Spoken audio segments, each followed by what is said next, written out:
कैसे हैं आप सब। उम्मीद करती हूँ आप लोग अच्छे होंगे। आज आपकी वर्कशीट नंबर 37 आई है। इसे अच्छे से लेबल कर लीजिए, डेट डाल दीजिए, क्लास, सब्जेक्ट, अपना नाम, अपने टीचर का नाम लिख लीजिए। बेटा आज हम लोग पढ़ने वाले हैं फिर से जंतुओं में जनन की प्रक्रिया के बारे में। हमने ये सब चीज़ें जान ली हैं कि किस तरह से सब में अलग अलग प्रकार की जनन की प्रक्रिया होती है ना। जनन की प्रक्रिया 2 प्रकार की होती है, जिसमें हमने जाना था एक आपकी लैंगिक होती है और एक आपकी अलैंगिक होती है ना। ये सब चीज़ें हम लोग डिटेल में पढ़ चुके हैं। आज हम लोग पढ़ने वाले हैं। हम सभी जानते हैं कि हम और हमारे भाई बहनों के कुछ लक्षण अपनी माताजी से और कुछ लक्षण अपने पिताजी से मिलते हैं। यानी ऐसा होता है कि कुछ लक्षण ऐसे होंगे जो हमारे में मम्मी जैसे आए हैं, कुछ में ऐसे होंगे जो पापा जैसे आए हैं। ऐसा क्यों होता है, ज़रा बताइए ऐसा क्यों होता है। इसको जानने के लिए हम निश्चेचन प्रक्रिया को समझेंगे।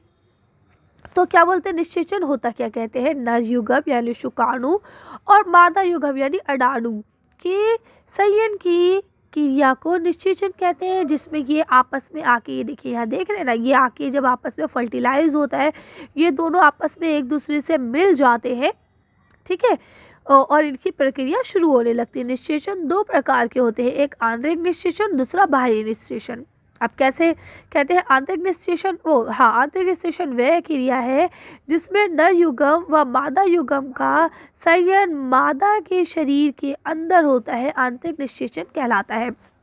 जिसमें जो जेंट्स का स्पर्म है वो लेडी के पेट के अंदर जाएगा, लेडी के जो एग है उसके अंदर जाके उसके शरीर के अंदर वो अपने आप को फर्टिलाइज करेगा, बड़ा करेगा, ठीक है। ये आंतरिक निश्चेचन कहलाता है। उदाहरण के लिए ऐसा किस में होता है, मनुष्य में होता है, इंसानों में होता है, गाय, बिल्ली, कुत्ता, मुर्गे इत्यादि, इन सब में ऐसा होता है, ठीक है।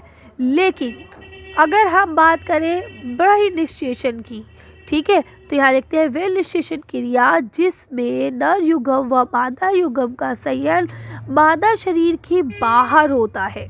समझ गए आप, इतना समझिए। जो चीज़ इसमें क्या होगा कि मादा शरीर के बाहर उसका संचेचन होगा, ठीक है, उसको हम लोग क्या कहेंगे, उसका संयन मादा शरीर के बाहर होगा, उसे बाह्य निश्चेचन कहते हैं। उदाहरण के लिए मेढक, मछली, है ना, यहाँ पे टोल्ड इत्यादि। क्लियर है बात, चलिए आगे चलते हैं। अब देखिए कहते हैं ये बाह्य निश्चेचन कहलाएगा। इस प्रक्रिया में जब नर और मादा एक साथ पानी में आते हैं तो मादा सैकड़ों अंडे देती है जो कि एक जेली की परत से एक साथ और सुरक्षित रहते हैं। ये आपने देखा होगा, जैसे कि मादा अंडे देती है उसी समय नर उन पर शुक्राणु छोड़ देता है, ठीक है। यानी मादा ने अपने अंडे दिए तो उसके ऊपर जो नर होगा वो अपना शुक्राणु छोड़ देगा, ठीक है। उसके बाद क्या होगा, जब उस पर वो शुक्राणु छोड़ देगा तो प्रत्येक शिशु अपनी पूंछ की मादा से इधर उधर तैरता है, ठीक है। अब क्या होगा, जैसे कि शुक्राणु अंडाणु के संपर्क में, जैसे ही दोनों आपस में संपर्क में आते हैं, जिसके फलस्वरूप निश्चेचन होने लगता है। ये निश्चेचन जल में होता है, मादा शरीर के बाहर होता है, तो ये समानता जलीय जंतु में ही होता है। क्लियर है बात कि ये वाला निश्चेचन प्रक्रिया जो है ये आपको जलीय जीवों में ही मिलेगी, ज़मीन पर रहने वाले जीवों में नहीं मिलेगी। बहुत इजी था, बहुत सिंपल था, समझ में आ गया तो बहुत अच्छी बात है, नहीं आया तो एक बार वीडियो को फिर से देखिए, समझ में आ जाएगा। लिखते हैं क्या आपने परक नली शिशु के बारे में सुना है। तो लिखा है कुछ स्त्रियों में अंडहीन अवरोधी होती है। ऐसी स्त्रियां शिशु उत्पन्न करने में असमर्थ होती है क्योंकि निश्चेचन के लिए शुक्राणु मार्ग अवरुद्ध होने के कारण अणु तक नहीं पहुंच पाते। क्लियर है बात। यानी कि क्या होता है, कुछ लेडीज़ जहाँ पे जैसे मान लीजिए ये लेडीज़ का एग बन रहा है तो इसके आगे एक पाइप है, एग्जाम्पल समझिए, ठीक है। अब क्या होता है, जो मेल स्पर्म है ना, वो इस पाइप से अंदर आना चाहेगा, लेकिन अगर ये ब्लॉक होगा रास्ता तो वो अंदर नहीं आ पाएगा, ठीक है। अब उसके अलग अलग कारण हो सकते हैं बेटा, तो ऐसे में जब ये अंदर ही नहीं आएगा, एग से मिलेगा ही नहीं, फर्टिलाइज़र करेगा ही नहीं, निश्चेचन होगा ही नहीं, तो फिर न्यू बॉर्न बेबी कैसे बनेगा। तो इसमें क्या होता है कि ऐसी लेडीज़ जो है वो प्रेग्नेंट नहीं हो पाती है, या ऐसे जो भी स्त्रियाँ हैं ऐसी, चाहे वो एनिमल्स में हो, चाहे वो आपके ह्यूमन में हो, जैसा भी है, ठीक है, तो वो क्या होता है, नहीं हो पाती है। ऐसी स्थिति में डॉक्टर, अब यहाँ पे बात जो हो रही है बेटा लेडीज़ की हो रही है, यानी ह्यूमन बींग्स की हो रही है, ठीक है। ऐसी स्थिति में डॉक्टर यानी कि जो आपके चिकित्सक है आणु एवं शुक्राणु एकत्रित करके उचित माध्यम में कुछ घंटों के लिए एक साथ रख देते हैं, जिसे IVF अथवा इंटिविट निषेचन, शरीर से बाहर कृत्रिम निषेचन हो सके। ठीक है, अब क्या होता है इसमें, वो दोनों के, मादा का भी और पिता का भी, दोनों का जो रिप्रोडक्टिव पार्ट है, जो प्रजनन का अंग है, वो ले लेते हैं, आणु और शुक्राणु दोनों चीज़ें ले लेते हैं और उसको एक मशीन में रख देते हैं ताकि शरीर के बाहर ही उसका निषेचन हो जाए। ठीक है, अगर निषेचन हो जाता है तो युग्म को लगभग 1 सप्ताह तक विकसित किया जाता है, यानी अब 1 सप्ताह तक उसे क्या करेंगे, निषेचित करेंगे, उसे बढ़ने देंगे, विकसित होने देंगे, जिसके पश्चात उसे माता के गर्भाशय में स्थापित किया जाता है। अब उसके बाद क्या करेंगे, जो माँ होगी उसके पेट में उसको रख दिया जाएगा। माता के गर्भाशय में पूर्ण विकास होता है तथा शिशु का जन्म सामान्य शिशु की तरह होता है। अब क्या होगा, इससे जो माँ का जिस तरह से और बच्चे माँ के पेट में बड़े होते हैं, अपने 9 मंथ्स कंप्लीट करते हैं, प्री है ना, मैच्योर डिलीवरी होती है, तो सेम उसी तरह से जैसे नॉर्मल बेबीज़ की मैच्योर डिलीवरी मम्मा की होती है, उसी तरह से यहाँ पे हो जाएगी।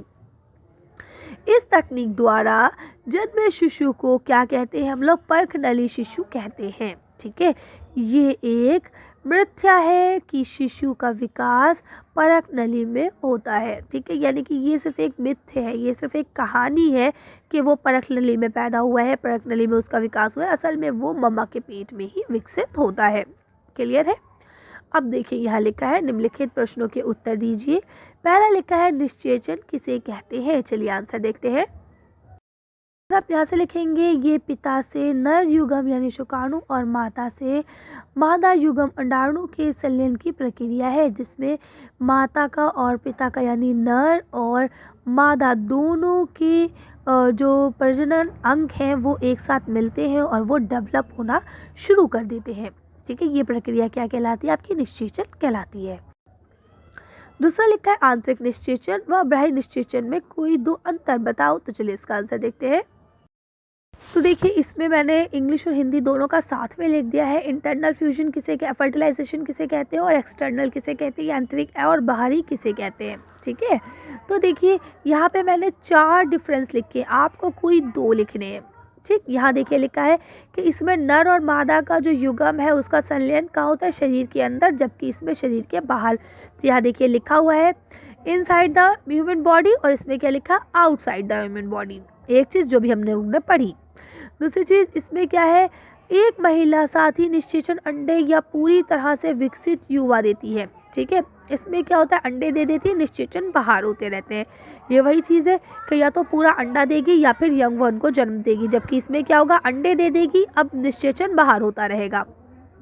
ठीक है, अब आप ये वाला चाहे तो छोड़ दें, ये 3rd पॉइंट आप लोग रहने दें, कोई बात नहीं। इसके बाद यहाँ से आप एग्जाम्पल लिख लेंगे कि इसका एग्जाम्पल हो गया गाय, कुत्ता, मनुष्य आदि, और इसका हो गया मछली, मेंढक।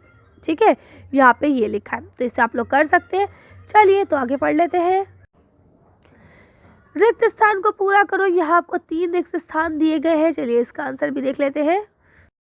अब देखिए इसमें आप पहले में लिख देंगे निषेचन, दूसरे में आ जाएगा आंतरिक निषेचन, ठीक है, और तीसरे में आ जाएगा बाह्य जंतु में निषेचन।